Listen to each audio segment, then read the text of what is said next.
Jag besökte Gammalsvensk by i juli 2008. Det ligger i södra Ukraina intill floden Dnepr. Jag åkte dit för att göra en dokumentärfilm. Jag är varken journalist eller filmare, men jag hade blivit nyfiken på byn och fått ett stipendium som gjorde resan möjlig. Det började med att jag ramlade över en artikel om Gammalsvensk by och efter det kunde jag inte släppa tanken på den. Kan det verkligen vara sant att det finns en liten by i Ukraina dit svenskar kom på 1700-talet och där människor fortfarande pratar svenska och har behållit många av de svenska traditionerna?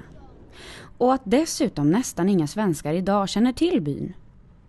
Jag började göra efterforskningar och hörde av mig till konsulat och ambassader i både Sverige och Ukraina för att få hjälp med att ta mig till byn. Men jag förstod snart att det inte var helt lätt. Utan att det bygger på att man har kontakter på plats som kan hjälpa en med tågbiljetter, bilskjuts och husrum. Till slut fick jag numret till Göran Svedberg. En svensk journalist som varit mycket i byn och som skrivit en bok och de flesta svenska artiklar om den. Det visade sig att det var han som skrivit den artikel som först fångat mitt intresse. Göran hjälpte mig vidare med kontaktpersoner och den information jag behövde för att kunna ta mig till byn trots att jag själv varken pratar ryska eller ukrainska.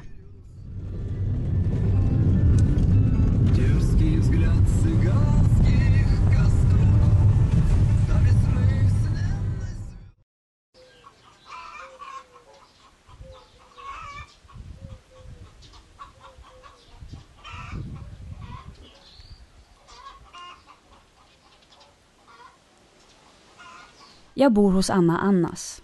En snäll men bestämd gumma på 72 år. Hej Anna. Hej. Jobbar du? Kastar in och tupsarna gräs.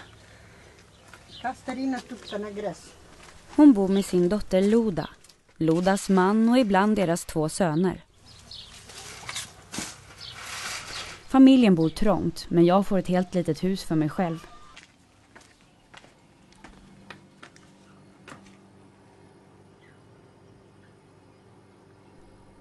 Det är sommar och någon extra värme inomhus behövs verkligen inte. Men på vintern kan det bli väldigt kallt och kol är dyrt, så det är därför hela familjen samsas på så liten yta.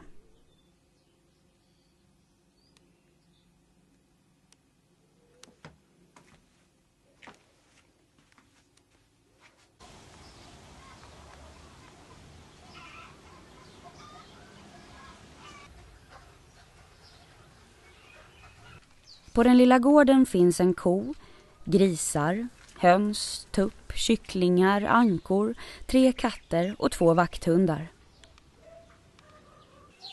Utedass och ett litet duschrum där vattnet värms av solen i en behållare på taket.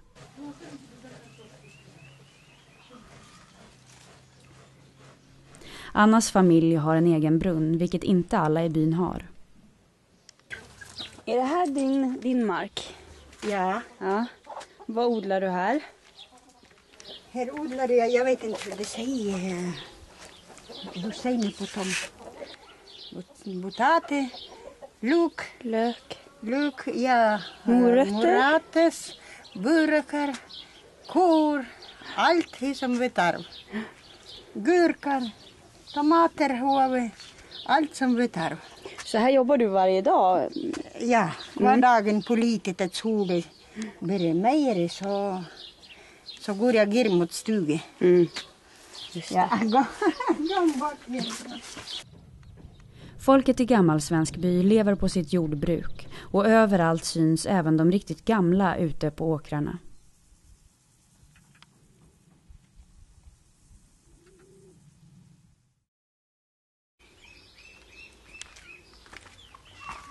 Gästfriheten är stor. Nästan för stor.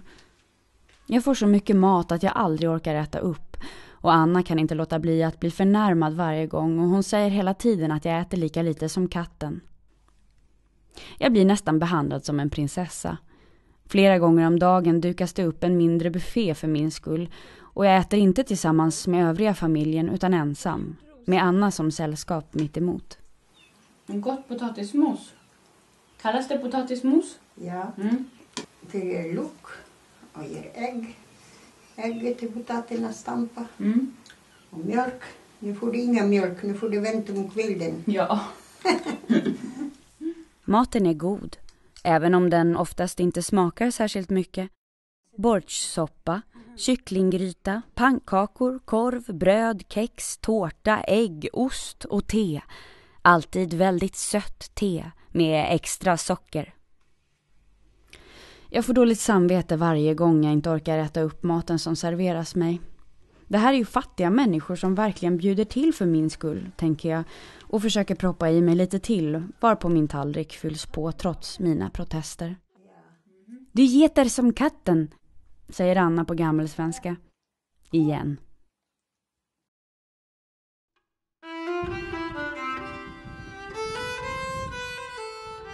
På söndagar går Anna i kyrkan.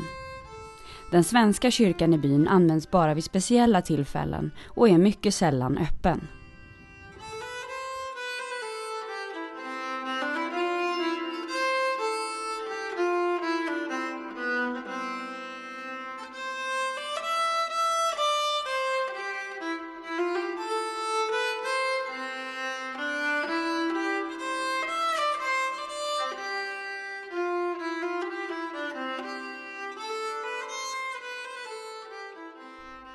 Söndagsgudstjänsterna hålls i den tyska kyrkan.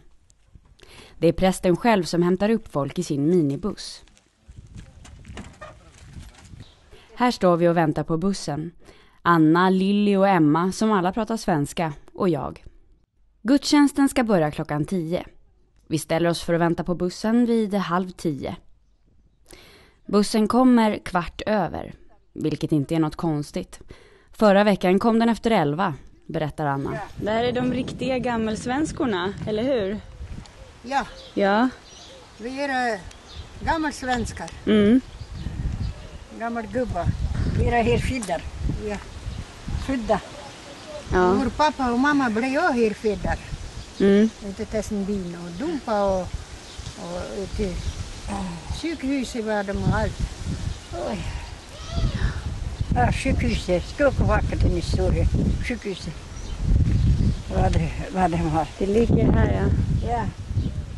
Han sa bara dag åt mig. Åt person.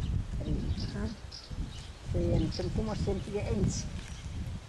Hej. Han förstår inte. Nej, han förstår inte. Nej, det är en riskaman. Han går i litteratur. Ja.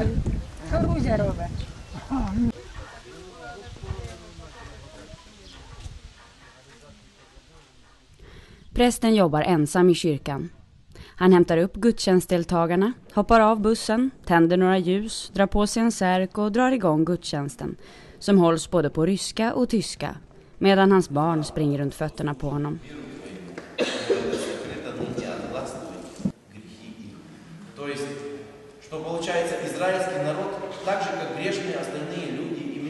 Bredvid mig i kyrkan sitter Elsa. En tysk tant som sjunger starkt och är noga med att visa mig var vi är i psalmboken. In allen stürmen, in allen nåd, wird dich beschirmen, der treue Gott. I bussen på vägen hem tycker den tyska prästen att jag ska göra en intervju med honom. Det spelar ingen roll hur många gånger jag förklarar för folk att jag inte är journalist. Alla tror att jag är det. Och till slut börjar jag presentera mig som journalist bara för att göra det hela enklare. Prästen pratar inte svenska, men han insisterar på att bjuda hem mig samma kväll så att hans fru kan tolka till engelska. Det är den första intervjun jag gör. Och redan här börjar jag ifrågasätta hela min idé att göra en dokumentärfilm. Jag försöker ställa frågor som kretsar kring folket och livet i byn, men prästen vill helst prata om, annat. Man fragte mich als Pfarrer, ist es denn eine große Sünde am Sonntag zu arbeiten? And they asked me, is it a sin to work on Sunday? Und dann habe ich gesagt, And then I told them that there are 10 commandments and one of them is that you shouldn't work on Sunday, and when you do some work then it will be the next 6 days you will be unhappy and everything that you have done, there will be no sense in You have done something on Sunday, and then the next 6 days you can't do anything, or it will, like, God will pay you back. Yeah. And there was a man, and he said, "Oh yes, I remember.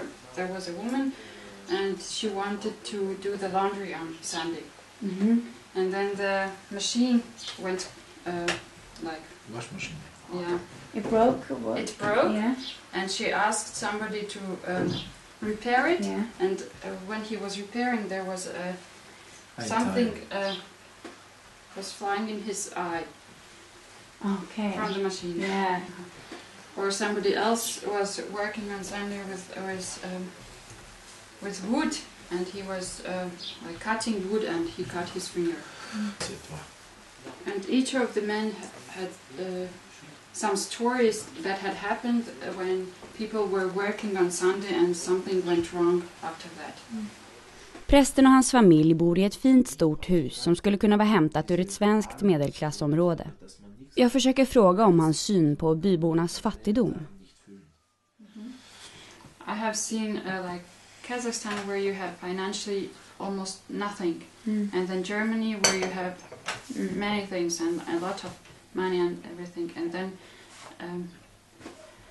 as I was a student, I had also not so much money, but I had something in the heart that was more important than financial things.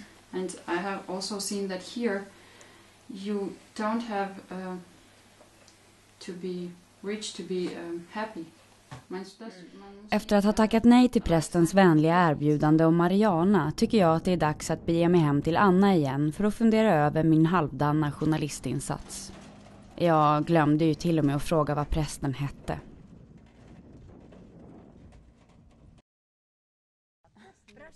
Kommer ni ihåg Lilly som åkte med till kyrkan? Hon är ett sånt bra exempel på hur jag uppfattar människorna i byn. Å ena sidan är det mycket de klagar på. Det finns en fullt förståelig bitterhet över orättvisor. Men å andra sidan har de så stora hjärtan och aldrig långt till skratt. Går inte ner Alina. Järvan. Nu nu han kommer då han vill ha jätte. Släft vandan det som du har med hand. Nu ska vara vand med titt. Blivande som det har. Bara han ger åt sig något igen här. Bara får jag här ett ord eller något. Jag får inte höra inga ord inte ge något. Han skulle fråga någonting eller svara mig någonting. Vad gör ont eller behöver du vatten eller någonting. Det hör jag inte av honom. Är det din son du pratar om? Det är min systers son. Syster? Ja, han bor här nere när han sover om natten är han här hos mig. Och rubel måste jag giva varje dag. Att rycka. Här står även så som vi köpte och gaflen. Vad är det här för något? Det är ris. Vete. För hönsen, ankarna. Ja. Man måste ta bort, han orkar inte och jag alls inte. Så köpte det så stod det här. Ja. Då kommer de med bilar och säljer? Ja. Här på ferie Just det. kan man köpa. Då Kolla brukade gå ner och så bjuder han på honom att han ska hämta hit det här vid grundet. Ja, så då kommer han hit. Så är det lättare för honom att han inte får taga av själv. Ja, Bära allt. precis. Jag har druckit. Ja. Mina här. Tack. Här är mitt slott här. Här är ditt slott. Ja, här är vad fint. mitt slott. Tack för att jag får Det är komma mitt hit. slott det som jag inte orkar göra ingenting. Men det är väl jättefint här. Vilka är det här då? Det är min son. Här är din son. Ja, det är min son med sin fru. Just det. Luba heter hon. Luba. Ja. Och det här är du. Och det är jag. Det är du. Ja, det är svenska barn. Är det här svenska barn? Här har vi svenska barnen. Flickorna Och där. när de kommer så giver in någonting. Ja, den Och här där. fick jag av min broder då jag kommer inte ihåg hur många år jag var Nej. till födelsedagen. Jaha. Skänkte de den åt mig. Ja. Ja, det är min bror, min son och det är även han där på bordet. Ja, där ja. Som står. Just det. Så ser vi en hund, en svenska. Ja, jag har såna hundar. Ja. Ja, titta. Ja, här är en. Och så, här har vi kungen. En liten. Kungafamiljen. Och där också. En herra eller vad det ska vara. Ja, så. Det är väl en kanin? De tänkte att jag har barn, kanske. Ja, just och så hämta. Så får du det. Det ska det ha. Vem har du fått det av? Det är Korolog då. Svenska. Ja. Och så står det här på. Vilka är det då? Ha? Vilka är det här? Det här är min systers dotter som är i Sverige nu. Med hennes man. Aha.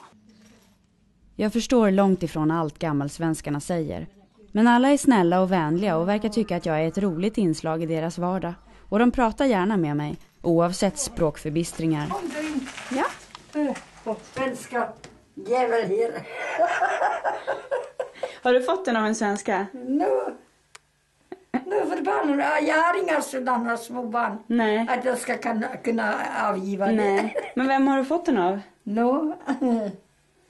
Kanske nu då den här och nu Frida kommer så kan jag giva det här. Ja, precis. Du får ge den till någon. Blöt. Är den blöt? Ja. Varför då? Har det regnat in? Ha? Har det regnat in? Är den blöt? Ja, blöt. Blöt? Mjuk menar du? Mjuk, ja. Mjuk och blöt. Ja. Nej, gammalsvenskarna har inte alltid helt lätt att förstå mig heller. Och många av dem jag intervjuar struntar helt enkelt i att svara på mina frågor och pratar istället om det de själva känner för. Och nu sitter vi här hemma som gammal gummar. Ingen tittar inte på hur du lever, vad du... Idag hade vi vatten, såg du? Gud gav vatten och här gav den vatten. Aj, det var farligt så stort. Regnade vattnet rann. Ja. Ja. Ja, Gud han såg och jag sa det igår. Låt Gud vara räven, det är allt torkas. Det får inget mat, ingenting inte. Det växer alls inte. Här planterade jag in lite kål. Stod. Aha, var vatten. Tog jag med hinken och vattnade lite. Började växa. Och nu var det igen inget vatten, inget regn. Gud gav. Lili är extra stolt över sin guldservis som hon fått av sina vänner i födelsedagspresent. Jag kan säga upp det åt dig. Du kan ta ut en kopp och visa. En kopp? Ja, det är lite 2 år än. En blir bra. Titta vad fin. Och vi får se på rosen. Ja. Så.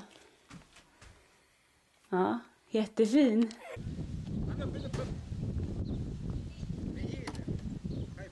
En dag senare är jag inne i stan, som det kallas.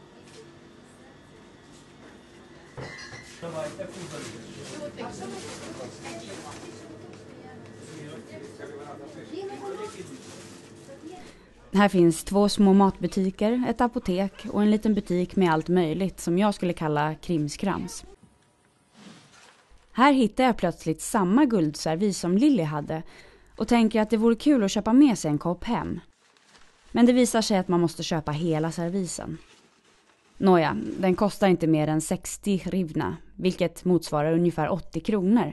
Så jag köper hela servisen och tänker att det inte är hela världen om det är något som går sönder i packningen på vägen hem. Ja, gud vad jag känner mig rik och bortskämd.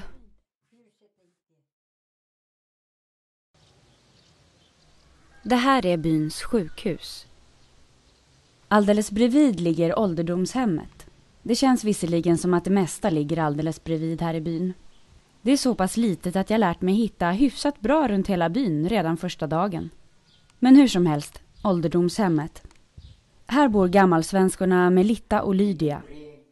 Efter att ha börjat tvivla lite på vad den här dokumentärfilmen egentligen är på väg, tänker jag att Melitta och Lydia nog är mina S i rockärmen. Jag har nämligen fått höra av Göran Svedberg, den svenska journalisten, att de pratar en mer lättförståelig svenska och att de har många spännande och hemska historier att berätta om deporteringar och tvångsarbete under andra världskriget. Lydia har till exempel varit i Sibirien. När tyskarna gick bort härifrån, då tog de oss alla ut härifrån. Ryssarna, de gick ju hos sina släktingar som de hade. Oss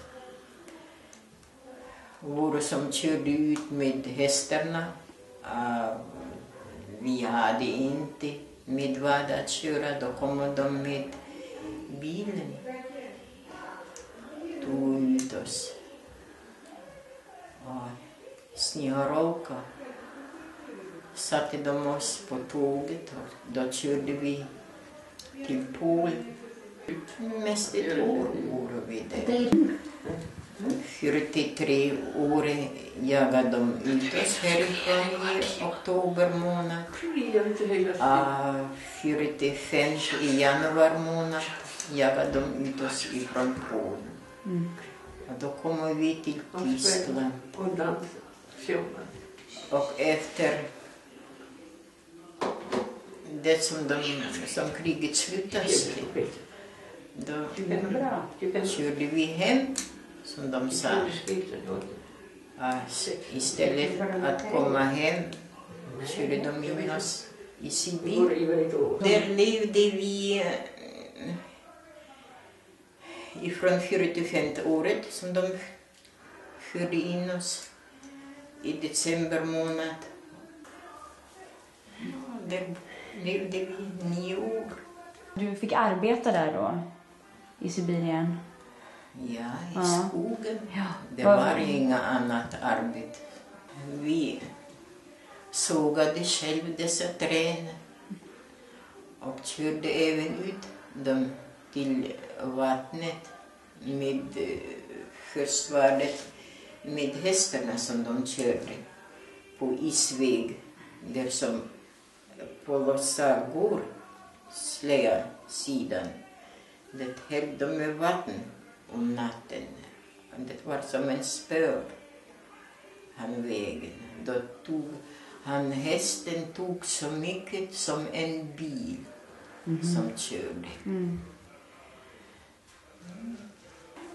54 året körde vi tillbaka.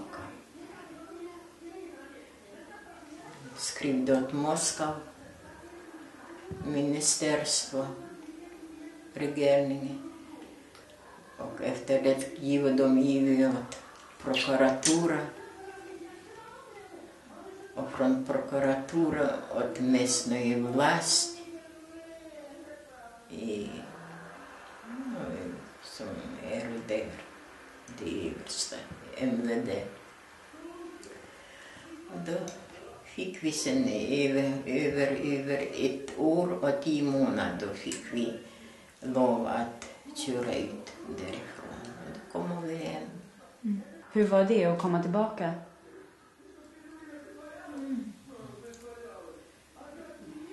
Jag arbetade på landet. Det som de skickade där arbetade jag. Och efter det började jag, så som min farmor blev här död.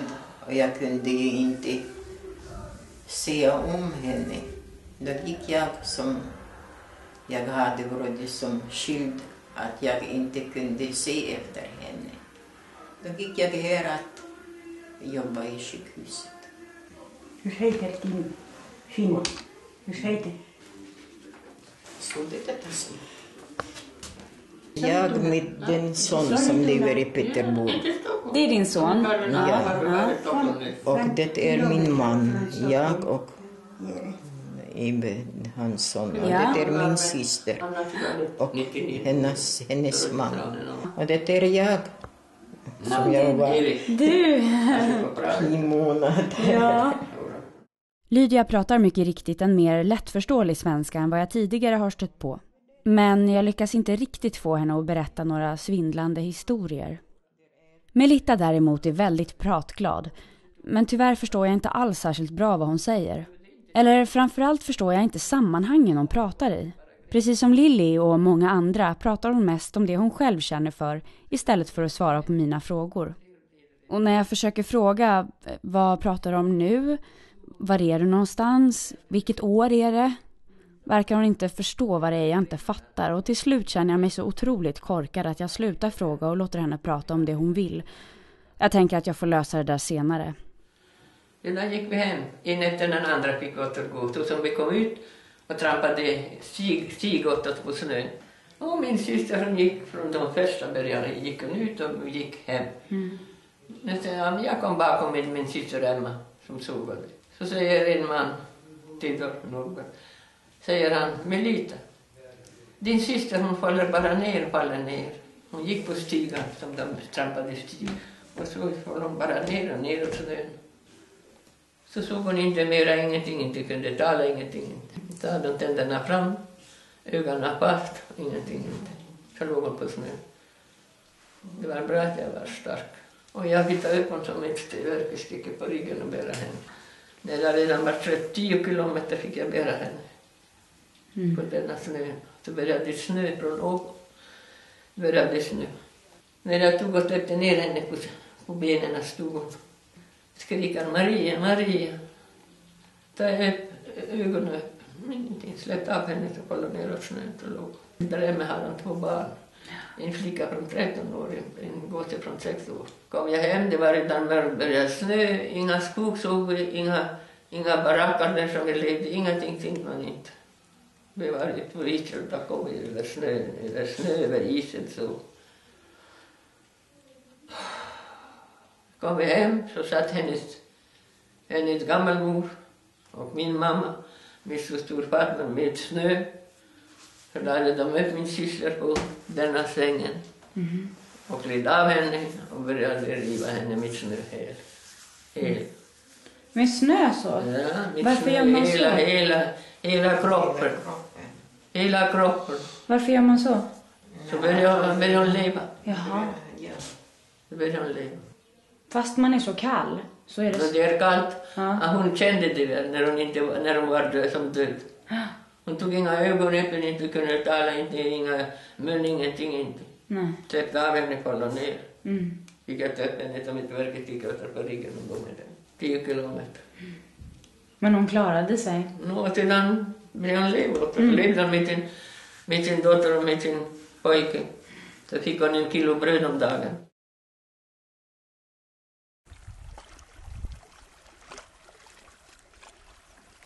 Efter besöket hos Melitta och Lydia inser jag verkligen att jag tagit mig vatten över huvudet. Vad ska det här bli för film egentligen? Visst hade jag läst på om byn och dess historia innan jag kom hit. Men nu förbannar jag mig själv för att jag inte gjort djupare efterforskningar, så hade jag kanske kunnat ta till mig mer av gammalsvenskarnas berättelser. Jag börjar inse att min ambition att göra en djuplodande och faktamässigt korrekt film om gammalsvenskarna och deras liv och historia snarare börjar likna en parodi om en pretentiös blond och dum svenska som åker till en fattig by och vill göra en fantastisk film i största allmänhet. Självföraktet maler på tills jag somnar den natten. Nej, nya tag. Jag bestämmer mig för att gå ut och filma lite schyssta inklippsbilder på byn. Jag tar med mig mitt nya dyra stativ som jag köpt för att kunna göra en riktigt proffsig film. Synd bara att jag inte märker förrän jag kommer hem att mina snygga panoreringar är rätt fula och ryckiga. Man måste tydligen vara väldigt stadig på hand när man panorerar på stativ.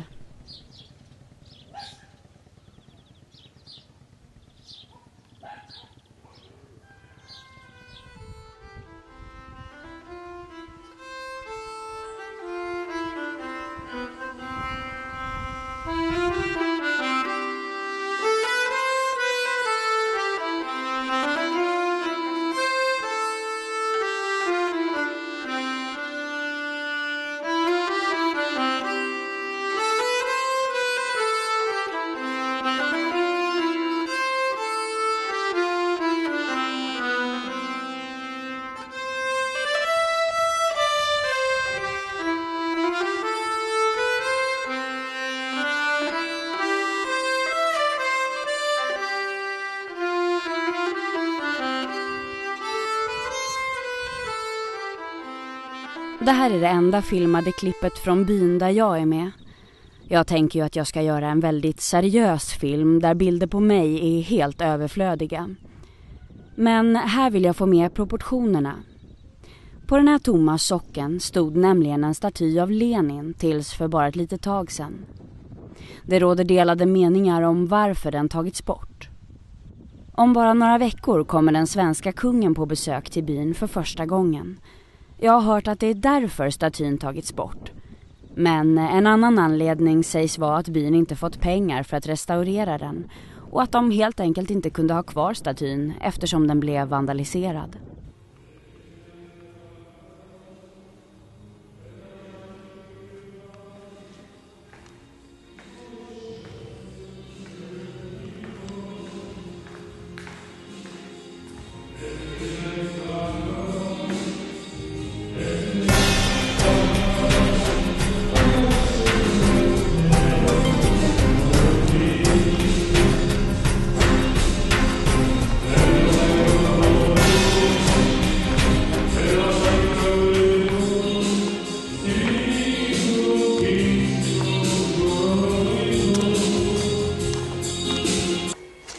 Журналиста. Журналист. Спасибо, спасибо.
När jag besöker byn finns det bara ett fåtal gammalsvenskar kvar.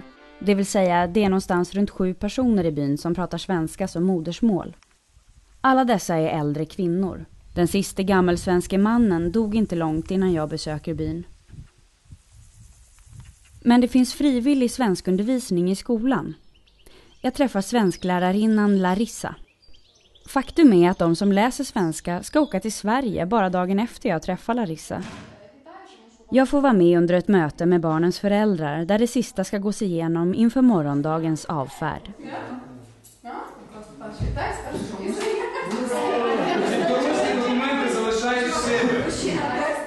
Всі документи, що я даю дорослі, залишають в себе. Я роздаю дитячі тільки. Значить, і так само зразу даю дорослим страховки.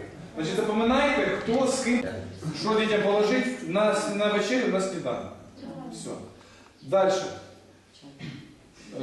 Те, що стосується самого багажа.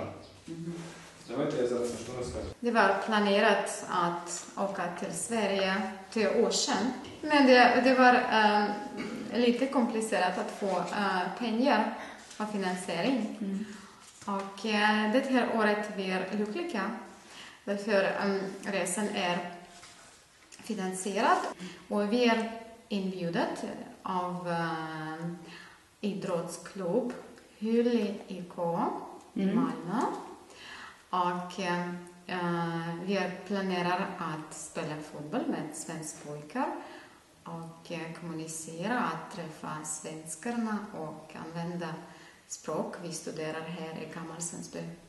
Och det är första gången för några elever att resa någonstans, att titta andra platser som de är mycket intresserade av. Åh, äntligen en intervju där vi förstår varandra. Det är nu jag hämtar hem det, tänker jag. Men tyvärr finns det ingen elektricitet på skolan på kvällstid. Det är rektorn som har bestämt det för att spara pengar. Så det blir bara mörkare och mörkare. Och filmen blir till slut helt svart. Och du måste berätta, hur kommer det sig att du är svensk lärare här? För du är inte svensk ättling, eller hur? Ja, jag är riktigt ukrainska kvinna. Ja, precis. Jag har inga svensk släktingar. Nej.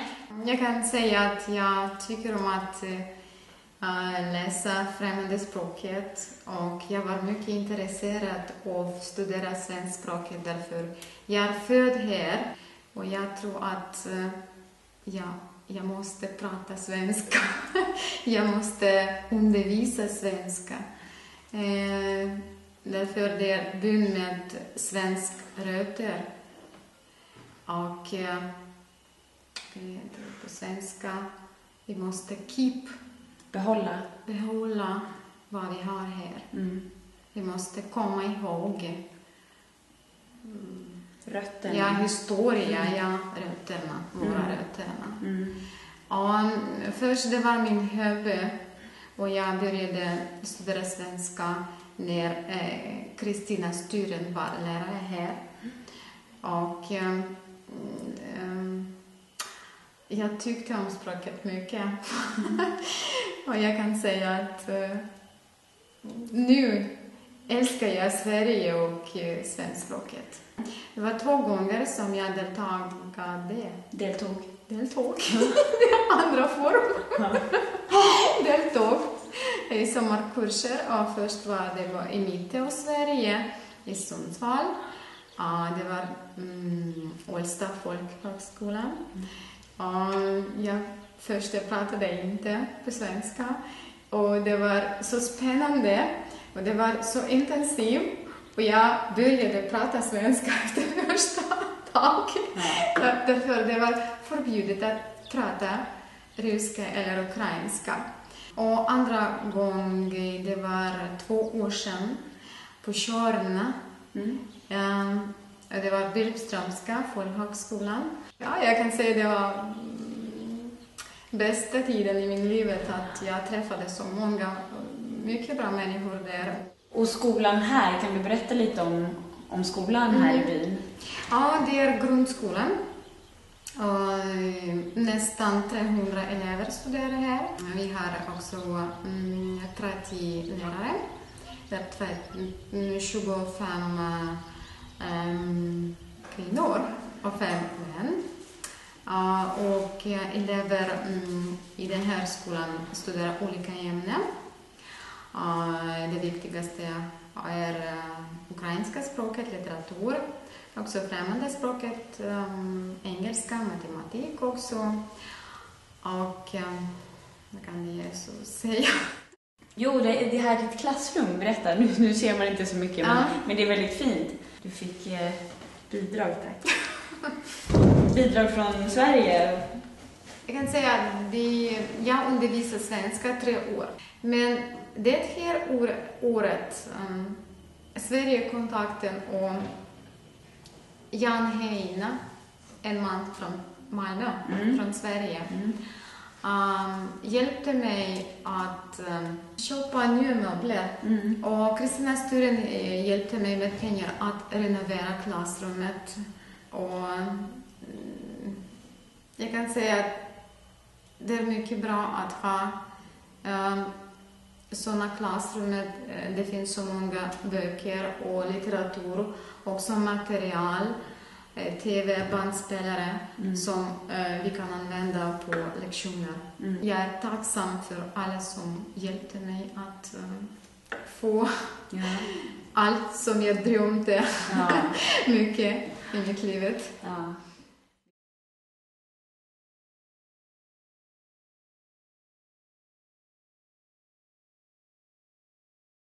Okej, nu åker ni imorgon till Sverige. Känns det bra? Ja, tack så mycket. Jag kommer tillbaka på 9. Ja, på 9 augusti, och de kommer tillbaka på 6. Jag älskar mer. Ja. Jag har sommarkurser igen. Jag är glad att komma till Sverige. Mycket jobba before. Så många papper, vi måste ha så många dokumenter att lämna Ukraina. Många problem. Många problem med dokumenter. Vi är tacksamma för människor som hjälper oss. Ja. Att titta på världen, särskilt Sverige. Ja. Ja.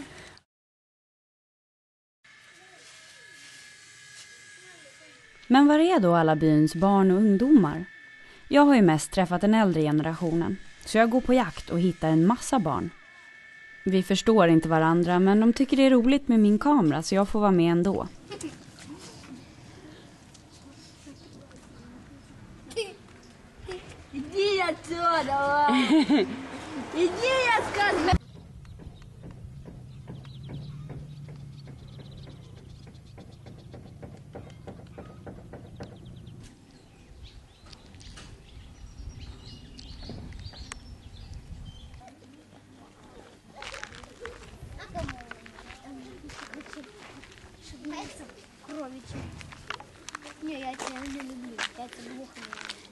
Hej! Ej, ти! Вона пішла відсюди.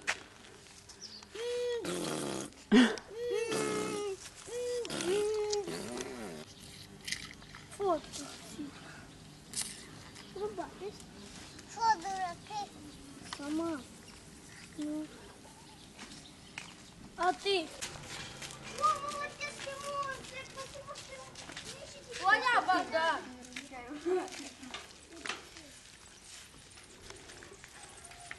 Вова, усміхнися.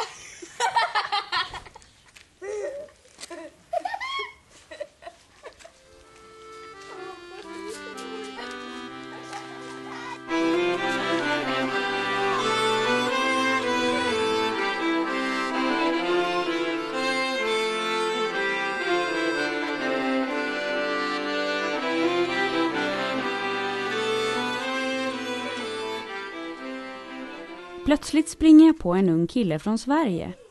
Du är från Sverige? Vad gör du här? Jag hälsar på min farmor. Jaha, var bor hon? Hon bor där nere i byn. Vad heter hon? Hon heter Anna. Sigalit? Nej. Romaniv, ja. Okej, är du ofta här? Ja, sådär. Prova då. Men min pappa är ukrainsk. Ja. De flesta av mammas släktingar bor i Sverige. Pappas bor ju här. Ja. Så det är på pappas sida man kan åka hit och hälsa på folk. Ja.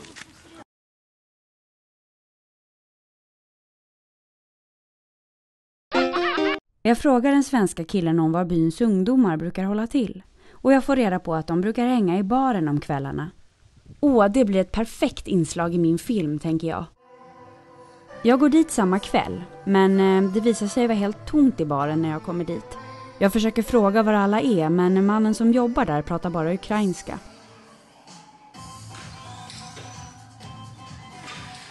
Till slut tror jag mig förstå att han menar att folk kommer senare, så jag tar en kvällspromenad för att komma tillbaka.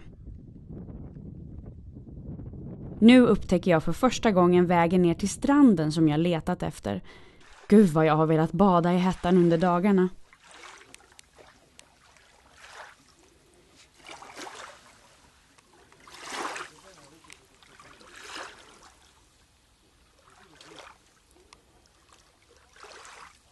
När jag återvänder till baren någon timme senare är det fortfarande inte en kotte där. Jag väntar utanför ett tag, men bestämmer mig till slut för att lägga ner projektet.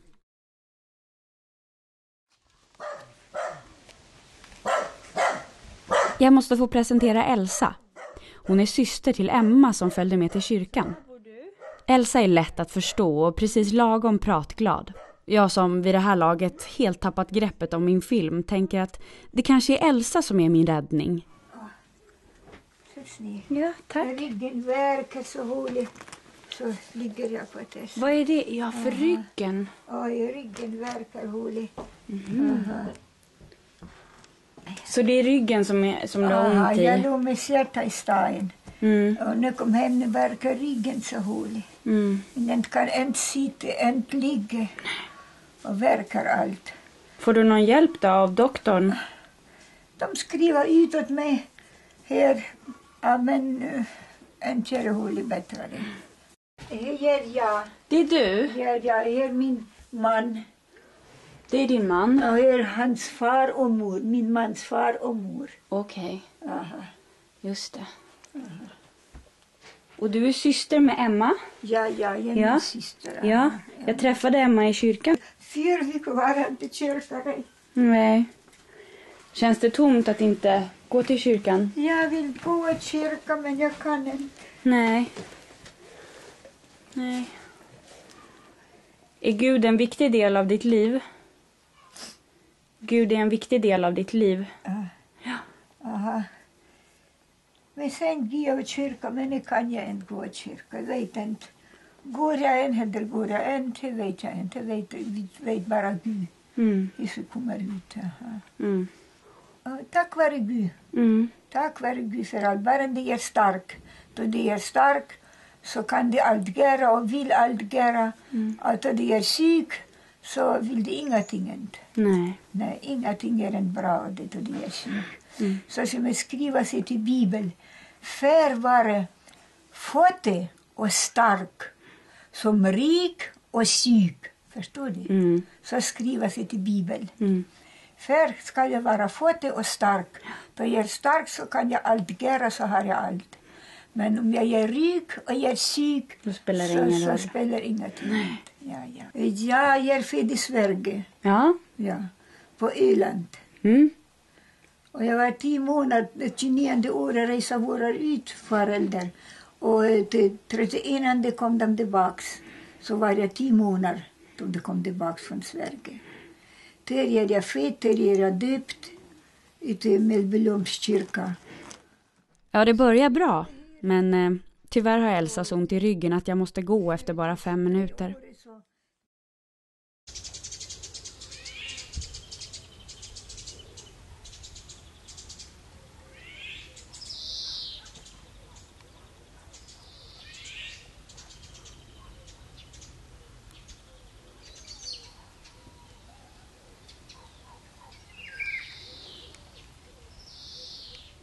Mitt sista tappra försök till en vettig intervju blir Lilja, som jag hälsar på min sista dag i byn.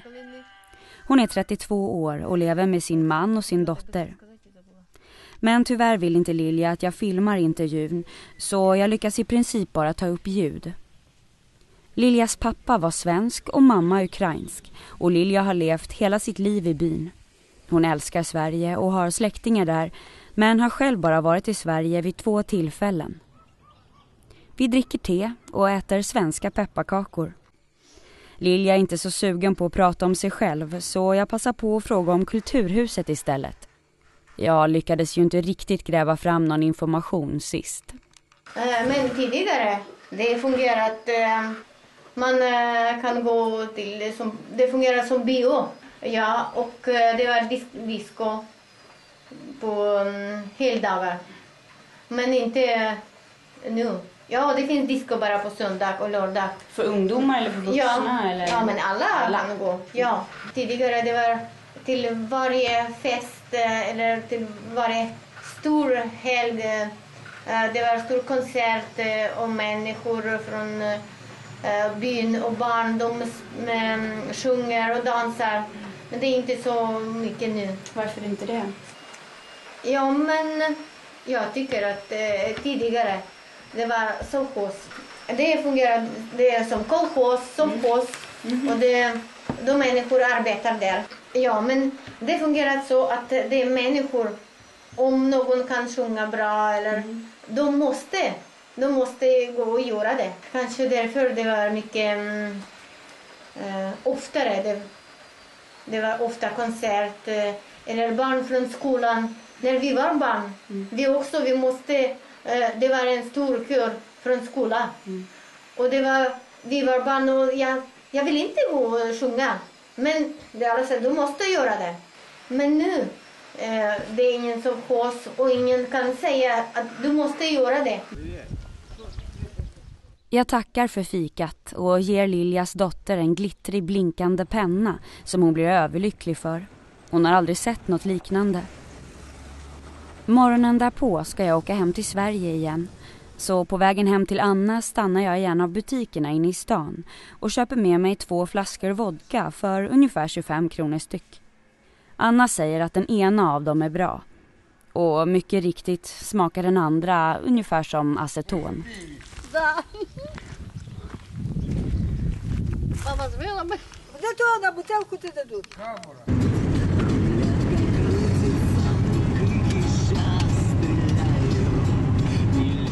Jag lämnar byn och undrar hur 17 jag ska få ihop den här filmen. Jag kommer hem till Sverige mycket skitigare, lite ödmjukare, lite klokare och framförallt med en fördjupad respekt för journalister och dokumentärfilmares arbete. Men viktigast av allt tar jag med mig minnen från möten med fantastiska människor som ingen film i hela världen kan göra rättvisa. Ja, i alla fall inte min. Det tog mig 4,5 år och ett antal pretentiösa försök vid klippbordet och historieböckerna innan jag gav upp och bestämde mig för att berätta som det var. Ur mitt perspektiv. Korrekt eller inte.